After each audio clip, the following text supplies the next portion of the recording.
사도신경으로 신앙을 고백하겠습니다. 나는 전능하신 아버지 하나님, 천지의 창조주를 믿습니다. 나는 그의 유일하신 아들 우리 주 예수 그리스도를 믿습니다. 그는 성령으로 잉태되어 동정녀 마리아에게서 나시고 본디오 빌라도에게 고난을 받아 십자가에 못 박혀 죽으시고 장사된 지 사흘 만에 죽은 자 가운데서 다시 살아나셨으며 하늘에 오르시어 전능하신 아버지 하나님 우편에 앉아 계시다가 거기로부터 살아있는 자와 죽은 자를 심판하러 오십니다. 나는 성령을 믿으며 거룩한 공교회와 성도의 교제와 죄를 용서받는 것과 몸의 부활과 영생을 믿습니다. 아멘. 찬송가 143장 찬양하겠습니다. 143장입니다.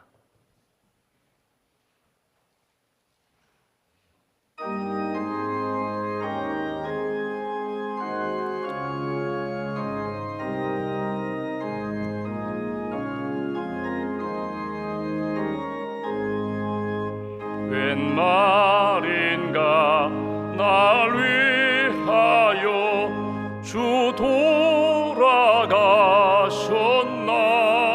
이 벌레 같은 날 위해 큰 해 받으셨나.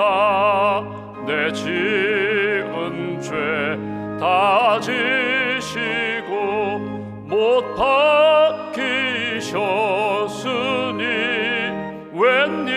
웬일인가 웬 은혜인가 그 사랑 크셔라.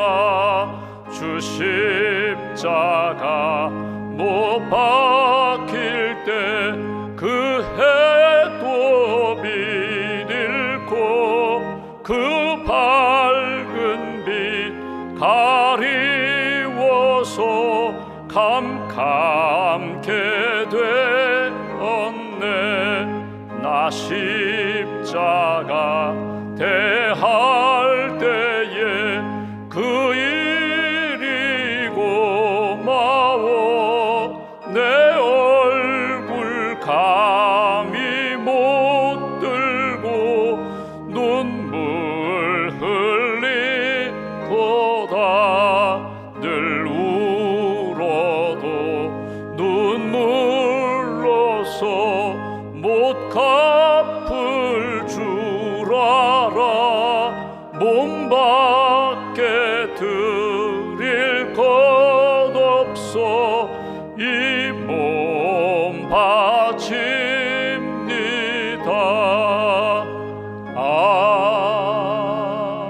아멘. 선한 목자 되시는 하나님, 지난밤에도 저들에게 단잠과 안식을 주시고 이 아침에 깨워주셔서 주님 바라보게 하시고 믿음을 고백하게 하시고 찬송하며 기도하며 하나님께 더 가까이 나아갈 수 있도록 이끌어 주셔서 감사합니다. 선한 목자께서 우리도 오늘 우리의 삶을 오늘 하루도 지켜주실 줄 믿습니다. 동행해 주실 줄 믿습니다. 선한 길로, 의의 길로, 하나님 영광 돌릴 수 있는 길로 하나님 인도해 주시고 주님의 말씀에, 주님의 부르심에 순종하며 하나님 기뻐하시는 생명의 삶을 살아갈 수 있도록 은총 더하여 주시옵소서. 나의 힘이신 여호와여, 내가 주님을 사랑합니다. 주님의 은혜로 여기까지 왔음을 믿고 감사합니다. 말씀으로 채워주셔서 말씀 의지하며 말씀의 능력과 은혜, 치유의 역사 가운데 살게 해주셔서 감사합니다. 오늘도 주님 힘 의지하여 소망 가운데, 믿음 가운데 주님이 주시는 능력으로 주의 영광 또 주의 사역 잘 감당할 수 있도록 함께하여 주시옵소서. 무더운 여름 우리의 신앙이 나태해지거나 약해지지 않도록 하나님 우리 마음 가운데 성령의 기름 부으심으로 채워 주시옵소서. 광야의 길을 내시고 또 사막에 강을 내시는 하나님, 물된 동산과 같은 그런 은혜의 역사가 우리 심령과 가정과 일터 가운데 회복되기를 소망합니다. 세상 바라보고 사람 의지하고 돈, 물질 의지하는 인생이 아니라 주님의 은혜, 주님의 말씀, 주님의 인도하심 따라 생명의 길을 잘 걸어가는 하나님의 사람들로 붙들어 주시옵소서. 영적으로 지친 분들이 있습니다. 주님의 사역을 잘 감당하다가 엘리야처럼 베드로처럼 낙심하기도 하고 또 믿음이 흔들리기도 하는 그런 때에 주님 찾아오셔서 말씀으로 세미한 음성으로 다시금 회복시켜 주시기를 소망합니다. 주님 바라보게 하시고 말씀 의지하여 주신 사명, 주신 사역 믿음으로 신실함으로 잘 감당하는 하나님의 사람들, 믿음의 종들로 주님 세워 주시옵소서. 치료받고 계신 분들이 있습니다. 항암 치료받고 또 수술 앞두고 계신 분들, 수술 후에 회복 중인 사랑하는 성도들, 순간순간마다 하나님 마음이 어두워지지 않도록 빛으로 채워주시고 잘 감당할 수 있는 힘과 체력을 하나님께서 더하여 주시옵소서. 또 어린 아이들, 하나님 병원에 입원한 아이들도 있고 또 치료 중인 아이들도 있습니다. 우리 어린 아이들 오른손으로 꼭 붙들어 주셔서 하나님 아픈 상황 가운데 잘 이겨나가게 하시고 몸과 마음, 영혼 건강함으로 예수님을 닮아 믿음으로 잘 성장하는 귀한 자녀들로, 우리 손주들로 주님 붙들어 주시옵소서. 국가고시를 앞두고 있는 분들이 있습니다. 하나님 지혜와 믿음을 덧입혀 주시고 길을 열어 주시기를 소망합니다. 고3 수험생들, 하나님 무더운 여름 체력적으로 지치지 않도록 건강의 복도 주시고 지혜와 평강의 은혜를 덧입혀 주시옵소서. 고3 파워업 기도회를 준비하고 있습니다. 학부모님들과 함께, 교사들과 함께 학생들이 기도하는 가운데 주님 함께 하심을 다시 한번 체험하게 하시고 주님이 주시는 지혜와 은혜와 믿음 가운데 주님 바라볼 수 있는 은혜의 역사가 충만한 그런 기도회가 될 수 있도록 준비하는 과정에서부터 함께하여 주시옵소서. 사랑교회가 여름 성경학교를 준비하고 있습니다. 사랑교회 준비하시는 선생님들, 학부모님들에게 은혜를 덧입혀 주시고 모든 우리 학생들, 모든 교우들이 주님의 사랑, 창조하신 하나님, 구원하신 하나님, 인도하신 하나님을 꼭 만날 수 있도록 주님 도와 주시옵소서. 하나님 단기 선교 참여하고 준비하는 분들이 있습니다. 젊은이 교회 마지막 이번 주간에 인재교회 단기 선교 준비합니다. 하나님께서 만남의 복을 주셨는데 그 교회와 지역과 어린이들에게 주님의 말씀, 성막을 통하여 만나주시고 말씀하시고 인도하시는 주님의 은혜를 꼭 끼치고 만날 수 있도록 주님 도와 주시옵소서. 하나님 오늘도 눈물로 기도하는 성도들이 있습니다. 주님 눈물 닦아주시고 위로해 주시고 소망 가운데 일어설 수 있는 힘을 덧입혀 주시옵소서. 예수님의 옷자락만 만져도 나음을 입을 것이라고 믿음을 가지고 주님 앞에 나왔던 그 여인처럼 주님께 모든 것 맡깁니다. 붙들어 주시고 하나님 기뻐하시는 회복의 은총으로 살아갈 수 있도록 큰 능력과 은혜로 함께하여 주시옵소서. 1000번째 감사함을 믿음으로 감사함으로 예물을 보아나오니 기도와 예물과 삶을 받아주시고 언제 어디서나 주님 영광 돌리는 복된 심령과 가정으로 붙들어 주시옵소서. 하루의 삶을 온전히 주님께 의지하오며 예수님의 이름으로 기도하옵나이다. 아멘. 오늘 말씀은 출애굽기 21장 18절에서 36절까지 말씀을 보겠습니다.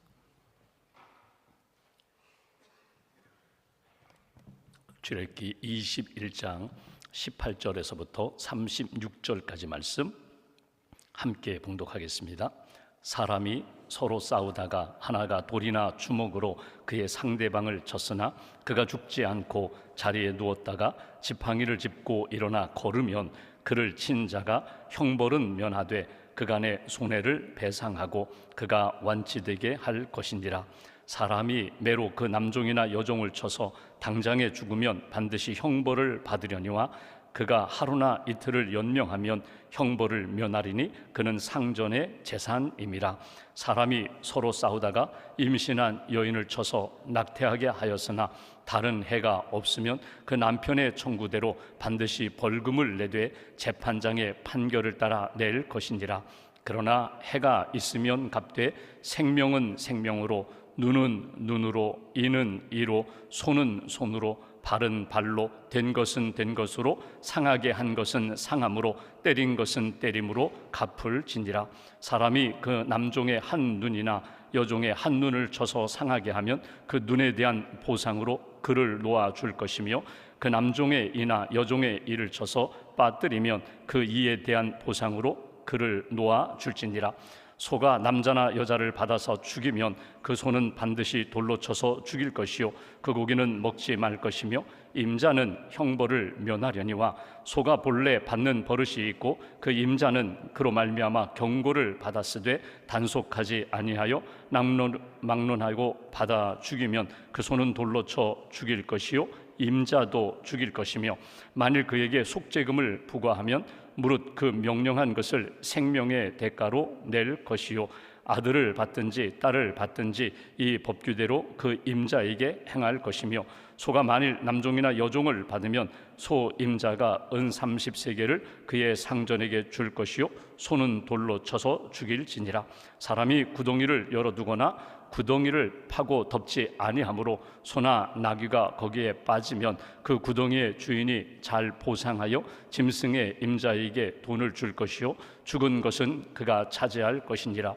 이 사람의 소가 저 사람의 소를 받아 죽이면 살아있는 소를 팔아 그 값을 반으로 나누고 또한 죽은 것도 반으로 나누려니와, 그 소가 본래 받는 버릇이 있는 줄을 알고도 그 임자가 단속하지 아니하였으면 그는 소를 갚을 것이요 죽은 것은 그가 차지할지니라. 아멘. 하나님의 은혜와 평안이 여러분과 함께 하시기를 기원합니다. 오늘 본문에는 크게 두 단락입니다. 폭행에 관한 법, 돌로 치거나 주먹으로 쳐서 상해를 입혔을 경우 어떻게 손해배상을 해야 되는지, 상해에 대한 법, 폭행에 대한 법에 대한 말씀이고, 또 하나는 임자의 책임, 주인의 책임이라는 것입니다. 소나 짐승을 소유한 사람이 소나 짐승에 의해서 다른 사람에게 해를 끼치거나 재산에 손실을 입었을 때에 그 소의 주인이, 임자가 책임을 져야 한다 하는 그런 법입니다. 이 법이 사실 우리의 삶 가운데는 멀리 느껴지지만 하나님이 주신 기준입니다. 여러분, 거슬러 올라가면 이스라엘 백성들이 애굽에 올 때를 생각해 보십시오. 어떻게 애굽에 왔습니까? 요셉이 먼저 애굽에 팔려왔습니다. 근데 요셉이 신앙 고백을 합니다. 형님들이 판 것이 아니라 하나님이 우리 가족을 구원하기 위하여 하나님의 뜻 가운데 먼저 저를 보내셨습니다. 이게 요셉의 신앙 고백입니다. 억울합니다. 여러분, 심리학이나 어떤 상담으로 보면요, 요셉과 같은 그런 상해를 입거나 어떤 피해를 입거나 상처를 받았다면 사실 건강하게 살기가 어렵다는 이야기를 합니다. 형들이 자기를 죽일까 말까 합니다. 그리고 팔아넘기자 해서 결국은 상인들에게 팔아서 결국 애굽까지 왔습니다. 보디발 집에서 신실하게 일을 하는데 보디발의 아내가 성적으로 유혹합니다. 물리쳤습니다. 근데 억울하게 감옥에 들어갑니다. 감옥에 들어가서 여기 왕을 보필하던 두 신하 꿈을 해석을 해줍니다. 그리고 당신들 나가서 꼭 나를 기억해달라고, 나도 억울하게 여기 들어왔는데, 근데 2년이 넘도록 그가 이렇게 감옥에서 나오지 못합니다. 그러다가 결정적으로 바로의 꿈을 해석하면서 나오게 되고 총리 자리에 오르게 되고, 7년의 풍년과 7년의 흉년에 대하여 하나님이 주신 마음과 메시지를 꿈으로 해석해낸 다음에 그가 이제 영향력 있는 사람이 되고, 흉년이 되었을 때에 자기 가족들, 형들이 와서 양식을 구할 때 형들을 초청하고 아버지를 초청하고, 그때 초청으로 애굽에 온 숫자가 70명이라고 성경은 말합니다. 그리고 430년이 지났습니다. 그 숫자가 이스라엘 백성, 히브리 민족이 크게 번성하여 그 애굽에서 나올 때의 숫자는 한 200만 명가량 됩니다. 70명에서 200만 가량의 민족이, 큰 민족이 되어서 애굽에서 나왔습니다. 홍해를 건너고 광야에 나왔습니다. 그러면 이제 한번 생각해 봅니다. 여러분, 200만이라는 숫자가 남자 장정만 60명, 여성 아이들 포함하면 200명 가량 되는, 여러분 지금도 200만 명 되는 만약에 도시라고 하면 이건 대도시입니다. 큰 도시입니다. 그런데 그 도시, 그 200만 명의 사람들을 보면은요, 오합지졸입니다. 왜냐하면 430년 동안 종살이 하면서 다 애굽에서 태어난 사람들입니다. 애굽의 언어와 문화와 그리고 애굽 사람들이 가지고 있는 종교적 성향이 익숙한 사람들입니다. 그런데 하나님이 보내신 모세의 그 말을 듣고, 그 말씀이 곧 하나님이 보내신 말씀, 여호와 하나님, 창조주 구원의 하나님, 스스로 있는 자, 그분이 보내셨다. 우리의 기도에 응답하셨다. 우리의 조상 아브라함이 약속하신 대로 우리를 건져주셨다. 오직 믿음 하나 붙잡고 애굽에서 나온 것입니다. 홍해를 건넜습니다. 그리고 이 200만 명이 되는 이스라엘 백성들에게 새로운 믿음의 공동체를 세우게 됩니다. 나라를 세우게 됩니다.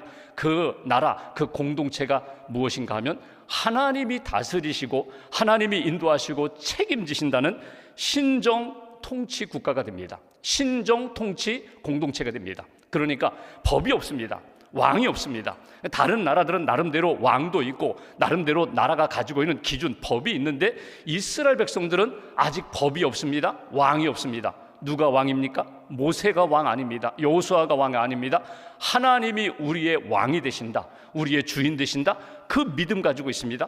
그리고 그들이 하나님 앞에 구원받은 백성으로 제대로 살아가도록 기준을 주셨는데, 법을 주셨는데, 그 기준이 출애굽기 20장에 나오는 십계명입니다. 십계명이 그들의 법입니다. 하나님이 주신 법, 구원받았으면, 은혜 받았으면, 하나님을 창조주 구원의 하나님으로 믿는다면 이 길을 걸어가라. 하나님 사랑, 이웃 사랑의 삶을 살아라. 그리고 구체적으로 적용할 내용에 대하여 21장, 22장, 23장 십계명에 대하여 살인하지 말라, 간음하지 말라, 부모를 공경하라, 도둑질하지 말아라, 하나님 앞에 이렇게 예배하며 하나님 사랑하라, 어떻게 구체적으로 실천할 것인가에 대하여 주신 말씀이 우리가 지금 읽고 있는 출애굽기 21장의 내용입니다.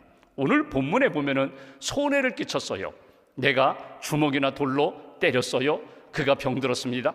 죽을 수도 있고 회복될 수도 있어요. 이렇게 손해를 끼쳤을 때에 어떻게 갚아야 되나? 손해배상해야 된다. 아니, 배상하는 것뿐만 아니라 그 사람에게 보충해 주어야 한다. 뭐 이런 내용이 오늘 본문의 내용이거든요. 본문 한번 18절 19절 말씀 보실까요? 이렇게 말씀합니다. 18절, 사람이 서로 싸우다가, 누가 잘했다 잘못했다 할 수 없어요. 서로 싸우다가 하나가 돌이나 주먹으로 그의 상대방을 쳤으나 그가 죽지 않고 자리에 누웠다가 지팡이를 짚고 일어나 걸으면 그를 친 자가 형벌은 면하되 그간의 손해를 배상하고 그가 완치되게 할 것이니라. 여기 손해배상이라고 되어 있어요. 그러니까 내가 그 사람을 돌로나 주먹으로 쳐서 때렸으면, 그리고 그가 아프면, 그가 상하면, 그가 잃어버렸으면 거기에 합당한 손해를 배상하라는 거예요. 손실된 것, 해를 입은 것, 거기에 대해서 보상해야 된다, 배상해야 된다. 여러분, 손해배상이 있고 손실배상이 있는데 그런 것들은 다 차치하고, 오늘 내가 누구에게 손해를 끼쳤으면 당연히 그것은 갚아주어야 한다.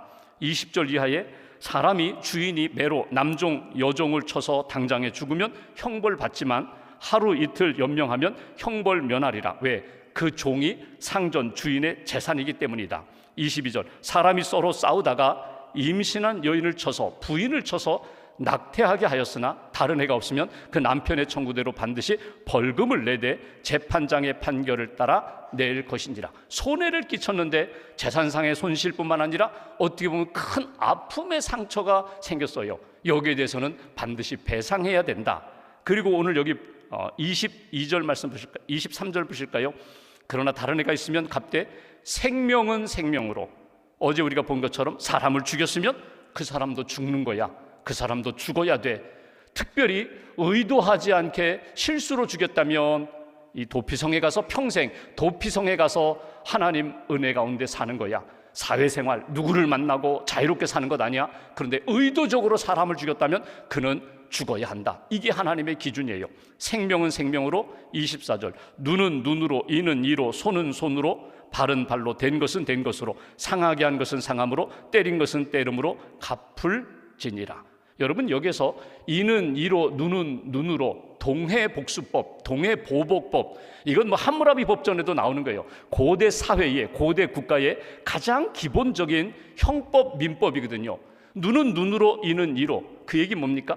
다른 사람의 눈과 이가 다른 것이 아니라 너와 똑같다는 것을 항상 생각하고 소중히 여기라는 거예요. 내 눈, 내 귀, 내 손, 그리고 우리 집의 것, 내 소유만 소중한 것이 아니라 다른 사람이 가지고 있는 그것도 소중한 것을 잊지 말라는 거예요. 여러분, 이 법을 내가 적용하면 안 돼요. 오늘 이 법의 마지막 이런 표현이 있습니다. 재판장에게 가서 말하고 재판장이 판결한 대로 손해는 보상하고 그가 받을 형벌에 대해서는 재판장이 하나님이 주신 법을 따라, 하나님이 주신 마음을 따라 판결할 것이니라. 여러분, 우리는 개인적으로 감정적으로 보면요, 누가 나 한 대 때렸어요. 그러면 나 한 대 때렸으니 너도 한 대 맞아야 돼. 여러분, 이렇지 않아요. 감정적으로 생각하면요, 그가 나를 한 대 때렸어요. 실수로 때렸던지 의도로 때렸던지 한 대 뺨을 맞았으면요, 내가 가서 한 대만 때리고 끝나는 법이 없어요. 2대, 3대, 4대, 10대를 때려서라도 내 마음에 묶여있는 것, 내 마음에 맺힌 것을 풀어야지. 이게 사람의 심정이거든요. 근데 하나님이 이렇게 기준을 내리십니다. 여기 동해보복법은요, 과하게 보복하려고 하지 말라는 거예요. 내가 보복하려고 하지 말라는 거예요. 하나님 앞에 맡기라. 내가 받은 손해, 내가 받은 아픔에 대하여 하나님이 보신다, 아신다. 하나님이 갚아주신다. 오늘 그 내용입니다.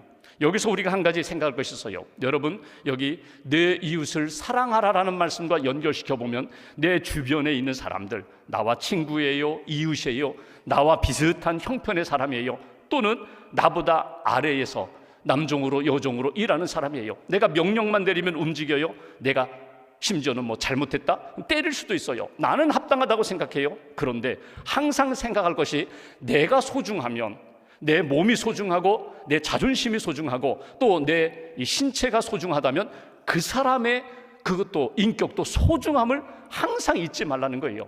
우리가 어디에서 문제가 되는가 하면 항상 나는 다르다라고, 나는 특별하다, 다르다라는 것이 과해져서 나는 항상 옳고 나는 항상 바르고 저 사람은 부족해, 저 사람은 틀렸어, 저 사람은 문제야, 이런 마음과 의식이 있을 때 결국 이런 일을 만들게 된다는 거예요. 내 몸이 소중하면 그의 몸도 소중하고, 내 몸이 여러분 아프면 여러분 한번 보십시오. 뭐 다른 사람 뭐 큰 병 뭐 병원에 입원하고 수술하고, 그거보다 내가 오늘 감기 걸렸어요, 내가 오늘 너무 몸이 아파가지고 몸살 났어요. 그럼 다른 사람들 눈에 들어오지도 않고요, 기도도 안 돼요. 내 몸 빨리 건강해야 되는데, 감기 떨어져야 되는데, 이 내 몸에 대한 마음이, 이게 성정이거든요. 우리 마음이거든요. 그런데 내 몸이 그렇게 귀하면 내 옆에 있는 그 사람의 몸도 귀하다는 것 잊어버리지 말라는 거예요. 항상 기억하고, 나는 그와 다르다, 나는 항상 옳고 그는 틀렸다, 이 마음이 아니라 항상 주님이 나를 소중하게 여기실 뿐만 아니라 내 옆에 있는 그 사람도 소중한 존재, 하나님이 사랑하시는 존재, 하나님의 구원받은 존재라는 사실을 항상 잊지 말아라. 그러니까 몸도 마음도 정신도 소유도 인격도 언제나 하나님의 은혜 가운데 나를 받아주신 것처럼 나도 그를 받아주겠습니다. 특별히 오늘 여기 종들에 대한 이야기가 나오거든요. 종에 대하여 함부로 때리지 말아라. 여기 우리가 읽은 말씀 보면 이를 부러뜨리거나 아니면 눈을 상하게 했으면 보상하라는 거예요. 보상하는 정도가 아니라 아예 풀어주라는 거예요. 회복할 길이 없다면, 이는 부러졌어요, 이제는 이가 없어요, 눈은 상했어요, 한눈을 잃어버렸어요, 그러면 어떻게 해라? 자유하라는 거예요. 자유케 하라는 거예요. 보상할 수 있는 대로 최선을 다하여 보상하라. 그리고 더 중요한 것은 이런 일이 없게 하라. 이것이 하나님의 마음입니다.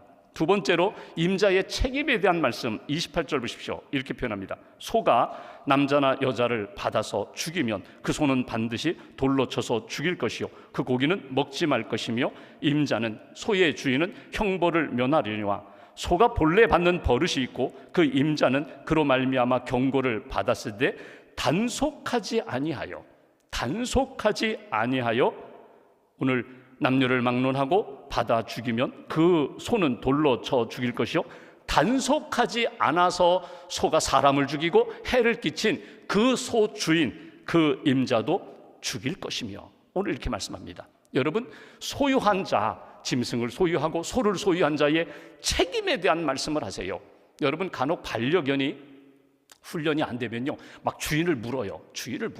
주인 막 손도 물고 다리도 물고, 그러면 막 때리고 막 해가지고 물은 다음에 그러면 안 된다고 또 뭐 이게 훈련 조련사 통해서 훈련도 받고 뭐 다스리고 훈련하고 막 그렇게 하잖아요. 내 손만 묻는 것이 아니라, 내 주인인 내 손을 무는 것이 아니라, 이렇게 우리 집에 왔는데 방문한 손님의 손을 물었어요. 그러면 어떻게 해요? 이거 큰일이거든요. 그러니까 주인이 지금 내가 사랑하는 이 반려견의 기질이 있는데 그 기질을 단속하지 않아서 해를 끼치거나 손해를 입혔다면 책임은 누구에게 있다? 이 개가 책임집니다. 아니에요. 내가 책임, 그 단속하지 않은 주인의 책임이라는 거예요. 소가 있습니다. 여러분, 소는 옛날이나 지금이나 여러분 농사를 짓는 일이라든가 아니면 일을 하는 데 있어서 아주 중요한 가족 같은 존재거든요. 근데 그 소의 기질 중에 하나가 받는 거예요. 그냥 기분 나쁘면 주인도 받고 사람도 받고 이웃도 받고 막 받는 거예요. 소끼리 서로 투우하듯이 싸우는 거예요. 이런 기질이 있는 소를 단속하지 않으면, 주인이 알면서도 단속하지 않으면 그 책임이 무겁다. 오늘 그 말씀이거든요. 단속을 잘해야 된다. 책임이 너에게 있다. 내 소유, 내가 가지고 있는 것, 내가 관리하는 것, 여러분 그 책임이 나에게 있다는 거예요.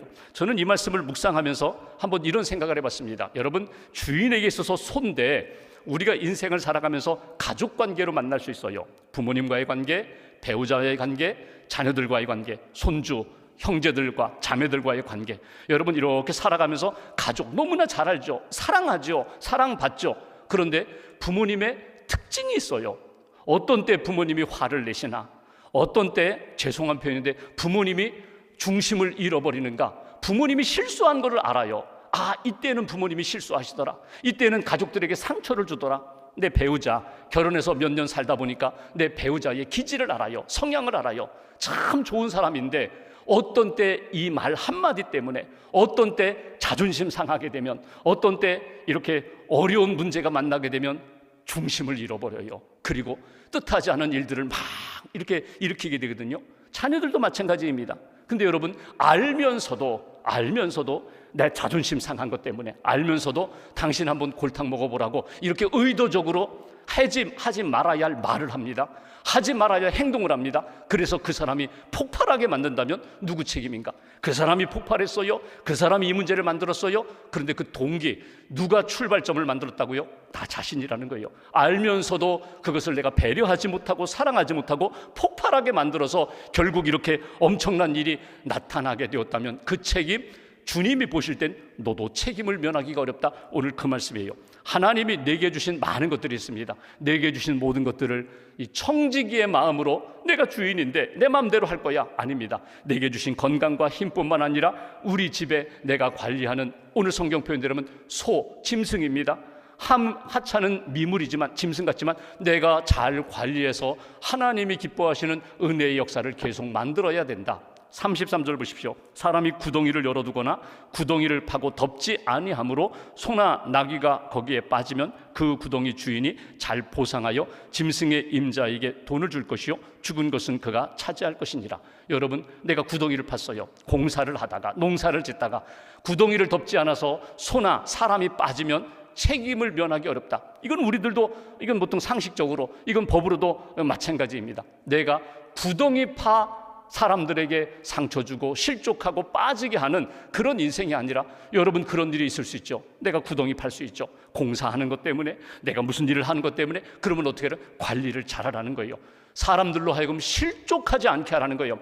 말 한마디, 내가 말 한마디가 구덩이가 될 수 있어요. 내가 말 한마디가 덫이 될 수 있어요. 그 사람을 묶을 수가 있어요. 그러면 이 하나님 앞에 기도하며 준비하라는 거예요. 내 이 말이 덫이 아니라, 구덩이가 아니라 그 사람을 살릴 수 있도록 하나님 내 입술에 파수꾼도 세워주시고 축복의 말, 위로의 말, 생명의 말로 마무리할 수 있는 하나님의 사람이 되라고. 말에 실수 있을 수 있습니다. 실수했으면 빨리 정리하시라는 거예요. 잘못했습니다. 제가 실수했습니다. 잊어버리십시오. 내가 당신을 위하여 기도하겠습니다. 축복하겠습니다. 구덩이를 덮으라는 거예요. 오늘 말씀을 보면서 이런 생각을 해봤어요. 여러분, 간혹 이렇게 말하는 분이 있어요. 나는 죄가 없어요. 나는 절대 죄 짓지 않습니다. 앞으로도 죄 짓지 않을 거예요. 여러분, 누가 장담합니까? 장담할 수 없어요. 하나님 앞에 나는 의롭습니다, 나는 죄 안 졌고 앞으로도 안 질 것입니다, 누구도 장담할 수 없어요. 나도 모르게 실수할 수 있고, 나도 모르게 사람들에게 상처를 줄 수 있고, 하나님 영광 가릴 수 있어요. 그래서 늘 겸손하게 하나님 오늘도 나를 불쌍히 여기시고 붙들어 달라고, 생각도 입술도 걸음도 하나님 은혜로 붙들어 달라고. 또 하나, 이런 생각하는 분들이 있어요. 내가 다 책임지겠습니다. 내가 다 보상하면 되지 뭐. 여러분, 그렇게 책임지고 보상한다고 여러분 이미 풀어지고 상하고 죽었는데, 여러분 내가 법대로 내가 다 벌 받지 뭐, 그 벌 받는다고 해결되나요? 그렇지 않아요. 그 전에 언제나 겸손하게 나는 주님의 은혜로 삽니다. 오늘도 누구를 만나든지 무슨 일을 만나든지 하나님 도와달라고. 그래서 여러분, 나로 인하여 상하고 또 어려움을 겪는 그런 인생이 아니라 나를 통하여 회복이 되고 사랑을 받고 하나님의 은혜 가운데 살아가는 은혜의 통로가 되는 그런 사람 되게 해달라고. 오늘 하루도 하나님 입술도 지켜주시고 내 손발도 붙들어 달라고 기도하며 오직 주님 의지하며 살아가는 저와 여러분 되시기를 주님의 이름으로 기원합니다. 기도하겠습니다. 말씀 붙잡고 기도하겠습니다. 오늘 출애굽기 21장 말씀을 통하여 폭행에 관한 법, 그리고 임자의 책임에 대한 말씀을 우리가 듣습니다. 하나님의 은혜로 여기까지 왔습니다. 죄의 용서함도 받았고 은혜와 은사로 늘 채워주셨고 때마다 말씀으로 성령으로 이끌어 주셨습니다. 언제나 겸손히 하나님의 은혜로 주님 의지하며 살아가는 인생 되게 해달라고.